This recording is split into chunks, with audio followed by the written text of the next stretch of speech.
What's good, everyone? I'm back from the dead, and I'm back for more. To be honest, I didn't really want to come back to do this, but you know what? I figured I might as well get some old bones out of the way, close up the past, move on to a new future. I'm finally done school now for the semester, so I'm off for a month, and I was bored in my bed. I decided, you know what? Let me re-record this because at this point, I'm just bored. And this is my Pokemon Crystal Zero Experience Points Challenge. I actually finished this a while ago. It's just I was contemplating uploading it, but then I was like, I didn't really like the recording. My voice sounded nasally. I wasn't really into it. I don't know, I was into it, but it felt fake into it. But now I'm back because I'm extremely bored at home, waiting for the semester to start up again. Don't really feel like playing the games, so here we are. So, in case you don't know what the Zero EXP challenge is, all you do is you go through the Pokemon game without getting any experience points. No more, no less. Very simple rules. And for a self-imposed challenge, no items can be used in battle, and no legendaries shall be used in battle as well. Now, if you're wondering why I'm not talking about what's going on the screen, because most of this is just insignificant, and this is where I'd summarize everything. I don't even remember what started I chose. See, I recorded this months ago and I'm rewatching everything for the first time. So what you're getting is mostly a blind abridged experience because I have no idea what I'm doing right now. Like, I actually have no idea. Like, I don't even know what starter I choose. That's how confused I am. Like, I'm looking at the screen and I'm wondering, am I going to choose Cyndaquil? Oh no, I guess I ended up choosing Totodile. Okay, well, I chose Totodile. Why did I choose Totodile? Beats me. Actually, at this point, I don't think the starter I chose really impacts anything. All it really does is determine the rival's final starter Pokemon, but to be honest, I'm not even sure how significant that is. So, I have no idea why this recording's in here. Why is this footage here? I guess normally I'd be trying to summarize everything and just talk about the EXP challenge, but to be honest, guys, this challenge is not that riveting. Like, you go around, you catch Pokemon that you think are fit for the gym leader and for the obstacles ahead, and that's how you proceed. And to be honest, like, the more I watch this, the more confused I am. I think here I'm getting the free potion, or did I? Oh, here we go, finally, something's happening. The rival battle, but guess what? The rival battle has no significance on the plot. By the way, if you hear some random noise, I think someone's showering, but at this point, I don't really care. But yeah, this battle, it doesn't even matter who wins this battle, because nothing happens. Unlike in Pokemon Yellow, where, at least in that game, winning or losing the rival battles will determine what evolution your rival will get in Pokemon Yellow, whether it be Flareon, and also impacts the selection of Pokemon as well, as some rivals have Gyarados in Yellow. I don't know, my memory's hazy. Wow, hazy is not a word yet. So, as far as I remember, Falkner is coming up, so I'm catching a bunch of Pokemon that could potentially be useful against Falkner. Geodude does resist Gust, but whoa, where did the footage go? Okay, so I'm looking at a blank screen right now, and for some reason, no footage is existing. I have no idea. I'm gonna have to... Oh, here we go, Falkner. Okay, so while my footage was like blank, I found a bunch of Pokemon, so I'll try and explain what I caught based on what I can remember. So Geodude and Onix are both rock and ground, and they resist Gust. Unfortunately, they're weak to Mud Slap, so the Pidgey and Pidgeotto can deal with them easily. So I'm not sure why I caught them. Why did I catch those two? The Onix I kind of caught because, as far as I remember, it's not even a good level. Okay, why did I catch those two? They're useless. Caterpie is also useless. Wow, okay, this team just makes no sense. How did I beat Falkner? Okay, for some reason, okay, there we go. Okay, now I know why I caught them. So even though they are weak against Mud Slap, at the very least, they have a high enough defense stat that Mud Slap is usually just a 2-hit KO. Pidgeotto's Mud Slap, I'm pretty sure, is a 2-hit KO on Geodude, while on Onix it's around a 3, maybe a 4-hit KO if I'm lucky. So really the whole point of the battle is to try and get through the Pidgey as fast as possible without losing the Onix. And then for the Onix, the goal is to get as much Screeches off as possible so that the Totodile and I guess someone else can go in for the cleanup Because once again, why did I keep Caterpie? Okay, here we go. Yeah, 5 damage, Mud Slap. So Onyx can tank 5, 10, 5 Mud Slaps. So I can get 3 Screeches off, which should be hopefully enough for the rest of the team to potentially clean up. Unfortunately, with the Mud Slap accuracy drops, Onyx couldn't do anything, but turns out Pidgey got 1 tackle in, and you see what happens when you get 3 Screeches in. Suddenly, it's much easier to deal with the Pidgeotto. Totodile lives, and we defeated Falkner, so that is great. And that's the first W we're gonna get for this series. So up next, as far as I remember, we have to deal with the Team Rocket group in the Slowpoke well. They're not really that challenging. Oh, we're setting the clock. Oh yes, I remember now. I wanted to catch a Ghastly. Okay, so there's a way to reset the clock manually for the Gold, Silver, and Crystal games because they do run on a day-night feature and a day-of-the-week feature as well, which will be very useful in the not now, but in the future. It will be very, very useful. So, why is the footage frozen? I don't know. Peculiar. I'll have to look at that later, but I'll try to explain. So, I changed the time to nighttime because I wanted to catch a Ghastly. Because Ghastly will be very useful for the upcoming gym, Bugsy, because Bugsy's Pokemon, mainly for his Scyther, because the Scyther has Quick Attack and it has Fury Cutter. Quick Attack, Ghastly is immune to. Meanwhile, Fury Attack, Ghastly quad resists it. So hopefully Ghastly can get something, at least anything done, while Falconer is trying to power through Ghastly. And so just here now, I can finally get this set the time. So if I'm correct, I should be setting it to nighttime so that I can find myself a Ghastly. I hope I do. Yes, I do. Alright, it is nighttime. So now we can find ourselves a Ghastly.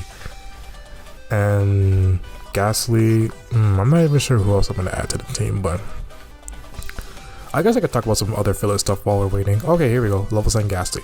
So yeah, I've been away for school. I've been studying, trying to work hard. I've also been getting back into a lot of heavy lifting and working out because I figured, well, we're still in a pandemic, still in the middle of quarantine, so might as well try and bulk up our body a little, get some stuff done. I've been really focused on that. I tried to focus on my drawing still, but I figured that between school, working a full-time job, and wanting to work out more, I decided that I had to ditch the drawing, ditch the videos for now, to just focus on a few things, because trying to multitask too many things at once, it really just thins out the efficiency of being able to perform tasks properly. I'm not even sure that my sentence made any sense. Basically what I'm trying to say is, the more stuff you try to fit in your schedule, the less payout you'll see because you're spreading your effort thin. So, back to the video now because that's too much real life talk. So, according to my thing, I got a Ghastly, Oddish, 2 Weedles, and a Goldeen. Goldeen makes sense. I used an old rod to catch a Goldeen. Goldeen makes sense because Goldeen is the highest level Pokemon you could attain at this point, which is pretty sad because Bugsy's Scyther is level 18 as far as I remember. But Goldeen does have Peck, so it is super effective against the bug types. 2 Weedles because, oh no, we're not fighting Bugsy yet. Oh no, we're fighting the rival. Now I remember why we did this. Now. Because once you defeat the Rockets in the well, access to Elix Forest is blocked off until you beat the rival.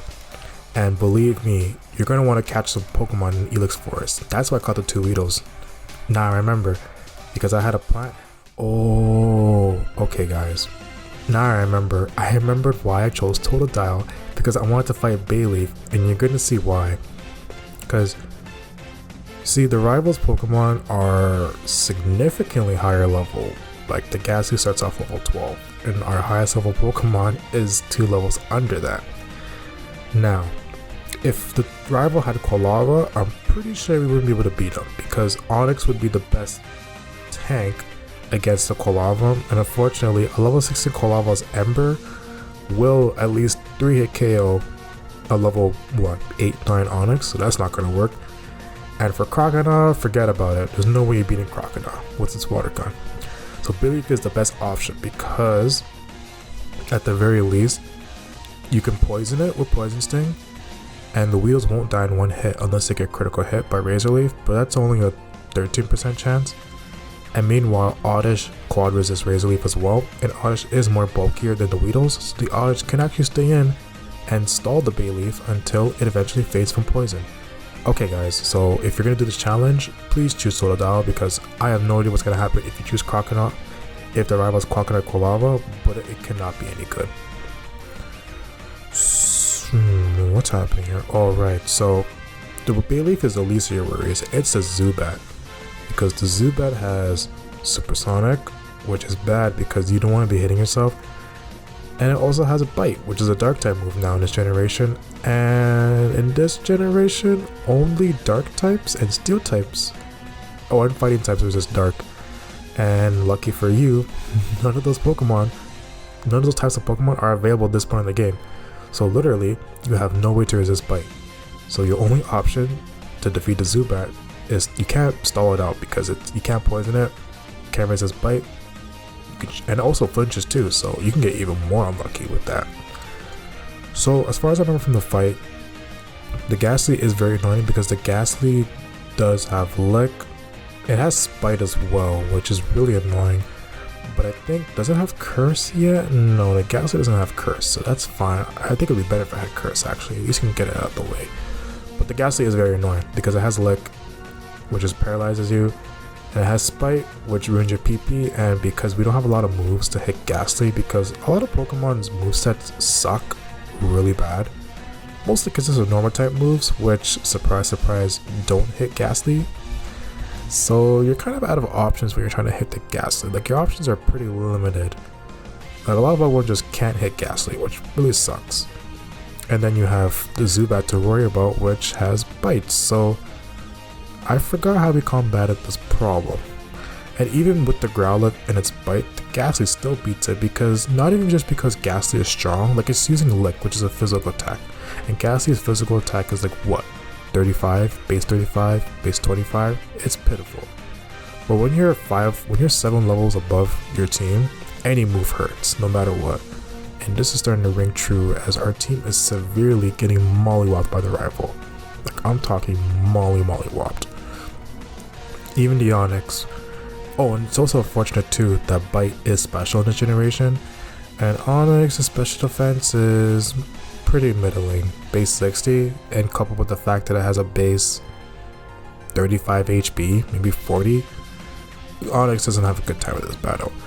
To be honest, I don't even remember how we beat the rival, if I can be completely honest, because the Zubat is... Yeah, okay, I got 2 Screeches off. Did I win this? Did I win this run?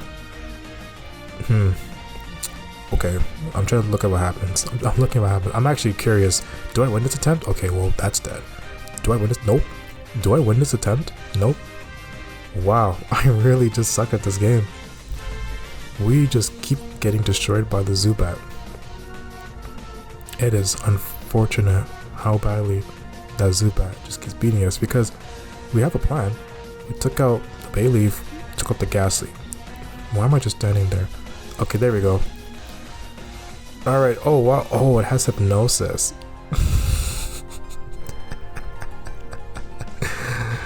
I didn't know it had Hypnosis. that's why this Ghastly is annoying too, because it has Spite. And even when I teach my Pidgey Mudslap to deal with the fact that, because since it only has Lick, Pidgey can't get damaged by the Ghastly's Lick. Unfortunately, if the Ghastly wants to, it'll just keep using Spite. And Mudslap only has 10 power points. And if you run out of Mudslaps, you can't fight Ghastly anymore. And you're stuck in a pickle at this point, so... This is so sad. This is so sad. This is so sad to watch. Like, why did I keep all this footage for?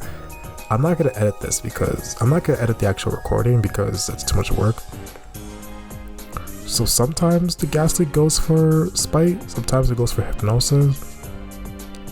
I'm not really sure what's going on anymore, but we're just trying our best at this point.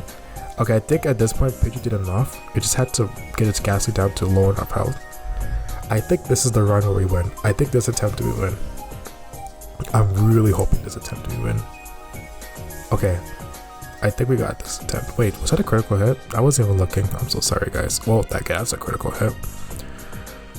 Okay, we got the poison.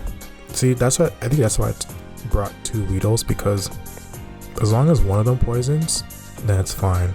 But having one is not reliable enough, because as you can see there, the first one got torn up.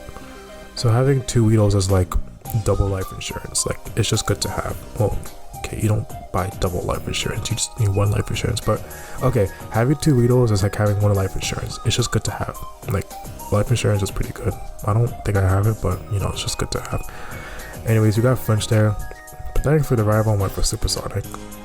And we get a couple screeches off, which is all we really need. I think this is the run, because I think Goldeen, oh yes, we have a Supersonic war. And I hit my Supersonic.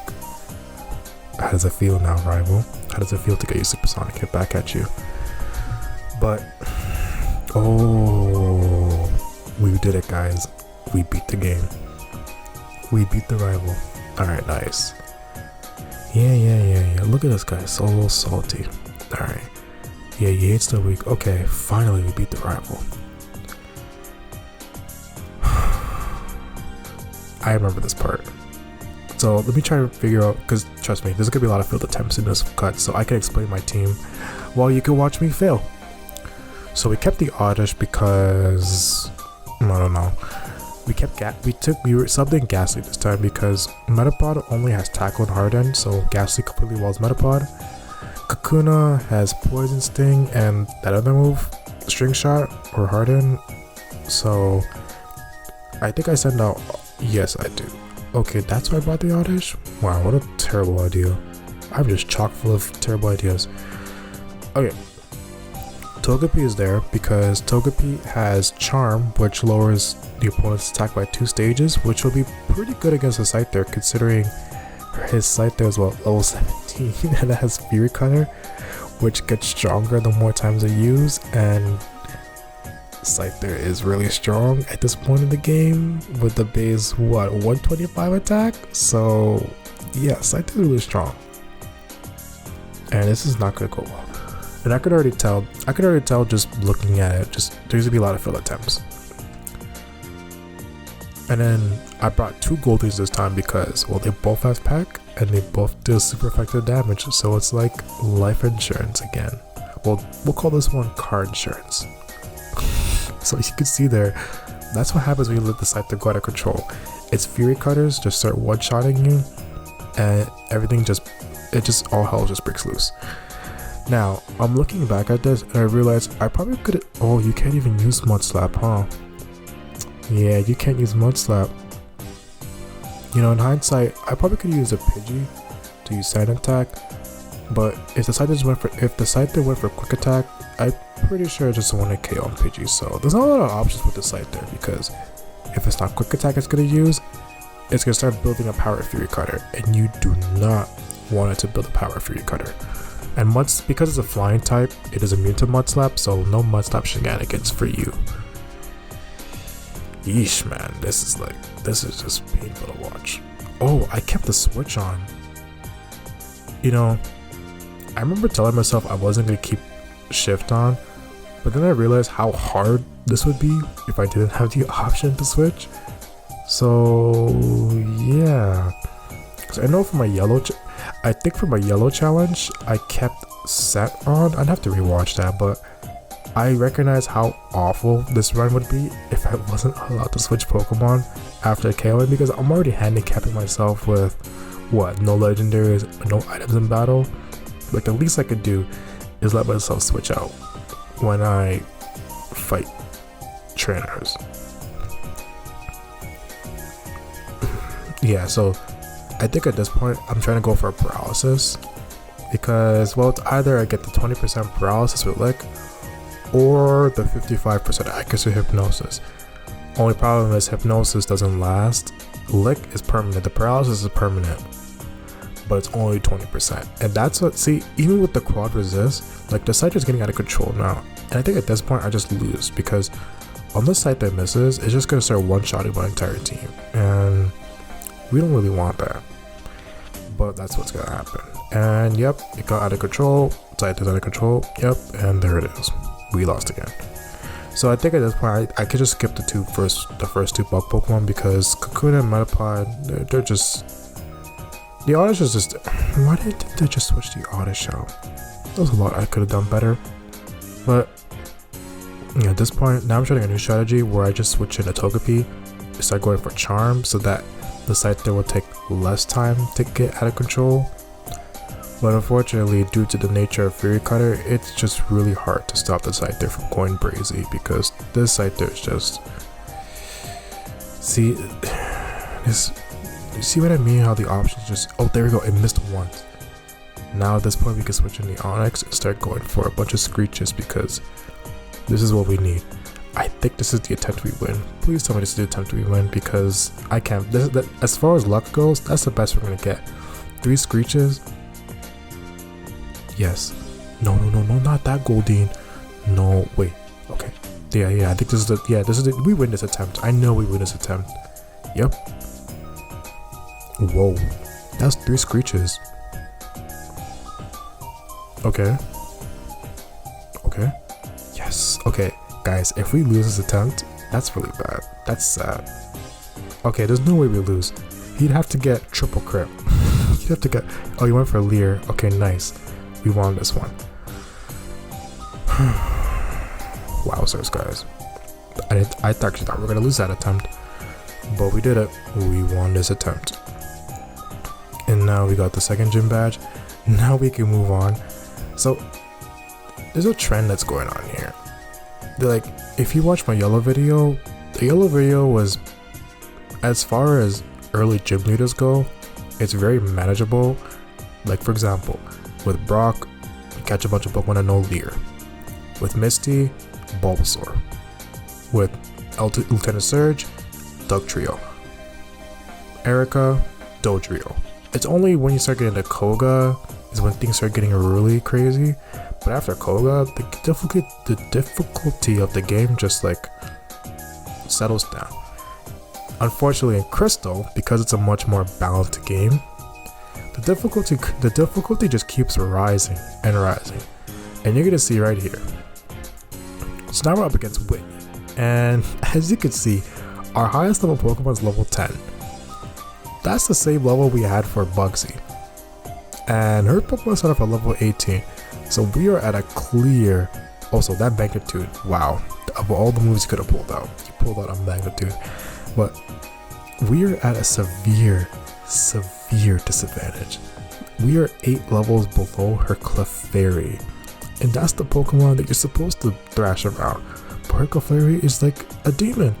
And then you have her Milk Tank. Now, most people will tell you, now you have 2 sides of the fandom. You have half the Pokemon fandom that's like, oh, you know, Milk Tank's like the stuff of nightmares, you know, with the rollout and the milk drink and the stomp and the bobby bob. And yeah, they're right for the most part. The Milk Tank is very troubling. It's got base 100 speed, probably not, base 100 attack, it's got a lot of defense, it's a very good Pokemon at this stage of the game where all of your Pokemon are kind of scrubby. And then you have the tryhard fandom that's like, oh, just catch up a Chop, train it up and you're good to go. And it's like, okay, sure, alright Mr. Wise Guy, sure, that can maybe work, but what if it gets a flinch with the stomp? Machop can't outspeed the tank. Now what? Kolava, rollout. Crocodile could do fine against it, but it also doesn't help that your starter Pokemon has a 87% chance to be a male, and it's a female, so it also has Attract, which is really troublesome because that's a 50% chance you just won't be able to make an action, and that just makes things all the more worse. So with the Milk Tank, unless you plan on over leveling, there's not a lot of options you have, and especially in a 0 EXP challenge, your options are dead weight. Like Machop is level 10, like 1 stomp, and I'm pretty sure it's gone.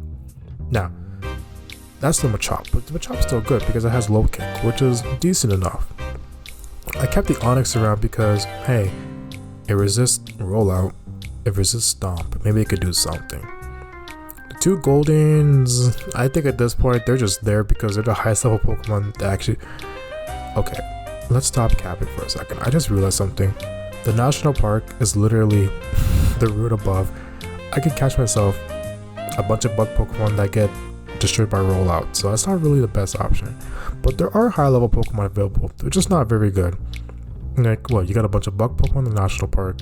You got Sunkern, Pidgey, Venonat,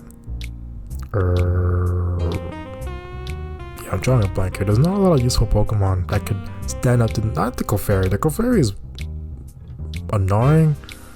It's manageable. It's the Milk Tank. The Milk Tank is just really, really bad. Like, it is unbearable to fight. Like, there's nothing redeeming about fighting this Milk Tank. Like, the fact that it's level 20, the fact that it has Stomp, which is already strong enough, and Stomp will one-shot. I'm pretty sure Stomp even one-shots Onix at this point. No, it's 2-hit KO for sure.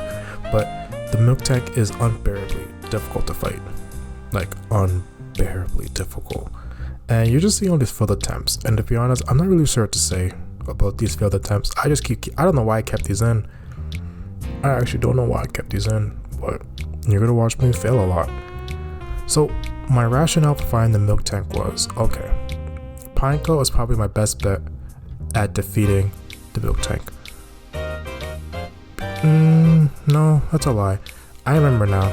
I remember what my rationale was, because my plan was to have Ghastly force Whitney into rollout.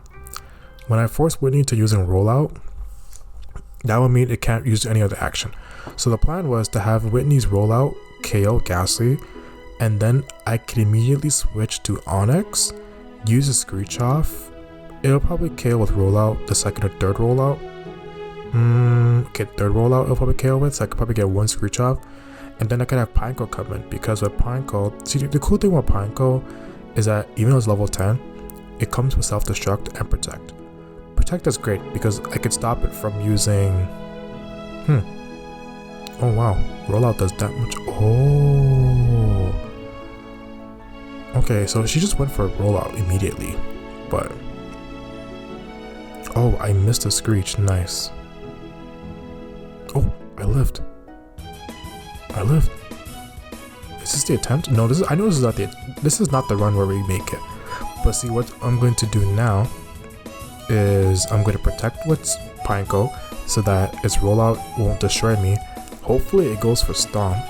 And as far as I remember, Stomp will not KO.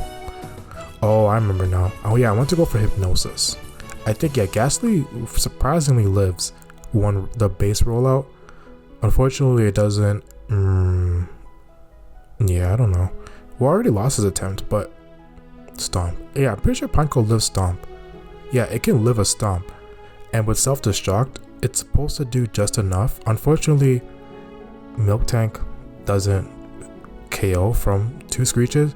So I would either need 3 Screeches to get the KO, or I need some intervention from perhaps Machamp, or to perhaps put the Milk Tank to sleep with Ghastly so that I can reliably take it out with Low Kick. That is the plan. That's supposed to be the plan. Because I guess for some reason her Milk Tank doesn't want to go for Stomp. I guess her AI recognizes that rollout is the best option to build momentum against the rest of my team, I guess. So yeah, that's the plan here. The plan is to get 3 Screeches. If I can get 3 Screeches, I can secure myself a victory. Because Screeches are 85% accuracy, so we definitely do not want that missing. So yeah, Onix has to... Why did I teach Onix Headbutt? That doesn't really do anything. So yes, I needed... What did I do here? Yes, Pineco's gonna use Protect. Yep. And then what do I do now? Yeah, hopefully it goes for Stomp. Yep. I try to go for Hypnosis. And hopefully there's a rollout. Yep. Hypnosis. Yep. And this is where I get really unlucky. This is just sad. This is just sad. Yep, I think it wakes up him. Yep, it woke up. Goes for Stomp. Yep, get the flinch. And I was ready to reset at this point. Like, I was very ready to reset. But then I had a plan. Yeah, why did she go for Stomp? She could have ended the game if she went for Stomp. But triple Screech and a Low Kick does get the KO. But you know, wait, I got a crit. I think that crit mattered. I'm pretty sure that crit mattered. I want to say that crit mattered. But you know what I should have done? I should have switched to Ghastly, let Ghastly take the rollout, switch back to what's his face, Machop, and then use low kick because it'll be locked into rollout, and hopefully I can just take out the Miltank like that. So you know what?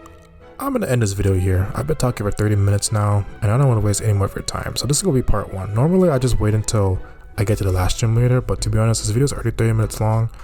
And when these videos get too long, yeah, people don't really want to listen anymore.